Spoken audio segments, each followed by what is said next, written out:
O que aconteceu, velho? Ué, tô fazendo um voo faca e desci das árvores, né?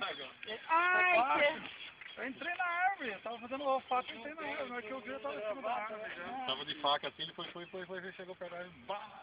E ele entrou no E o meio trem das árvores, depois assim, gostou mais tá ainda, né? amanhecendo, só arrancou a O traseira. trem E todo não tava fechando. Não, nem de dorso, nem sobre de dorso. Nem tentei fechar de dor. Não, mas o asa só descolou aqui, ó, tá vendo? A asa não fez nada, ele arrancou isso aqui, ó, traseira dele. Nem quebrou a hélice. Tá o motor. Ah, ele ficou ligado em cima da árvore, ele caiu, você não viu? É verdade. Nossa, mas ele andou umas 3 árvores, hein? Blá, blá, blá, blá. Mais.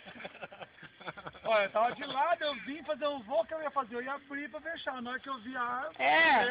Rápido aí. Puxar pra pousar já. não, eu tava abaixo, eu entrei no meio da árvore aqui.